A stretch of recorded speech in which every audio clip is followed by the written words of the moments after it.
The deployment of over 700 active duty US Marines to Los Angeles amidst the ongoing civil unrest represents a significant escalation in the response to the riots. US President Donald Trump authorized the deployment after the existing presence of over 4,000 National Guard personnel and extra police officers. The decision by the Trump administration has been met with strong opposition from the Los Angeles city officials. LA Mayor Karen Bass, along with other local leaders, have publicly criticized the move by the Trump administration. The officials have been questioning its necessity and its effectiveness. Their concerns mostly center on the lack of coordination with the local authorities and the potential for confusion and the escalation of tensions.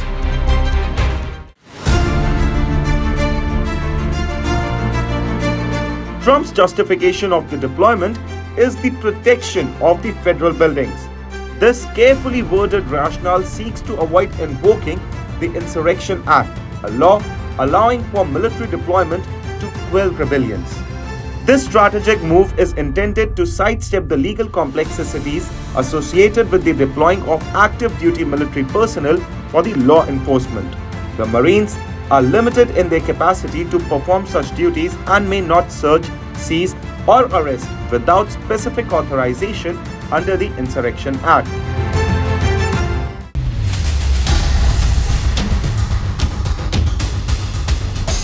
US Marines are known as the first American forces to establish a beachhead in US military interventions and as the last forces to leave any occupation.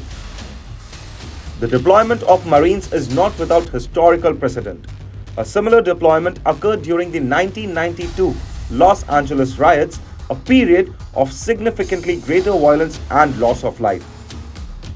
However, the current situation, while serious, has not yet reached the levels of widespread devastation seen in the 1992 riots. This discrepancy fuels the debate surrounding the necessity of the current military intervention. The deployment is framed by some as a political maneuver by President Trump intended to project an image of decisive action and strength. Conversely, critics view it as a heavy-handed, potentially inflammatory and lacking in strategic planning. Regardless of the intent, the consequences remain uncertain. The introduction of large military presence has potential to escalate tensions, further complicate the situation and potentially cause unintended consequences. The efficiency of this approach in resolving the underlying issues contributing to the civil unrest remains to be seen. Careful observation of the unfolding situation and its impact will be critical in assessing the appropriateness and the effectiveness of this unprecedented deployment.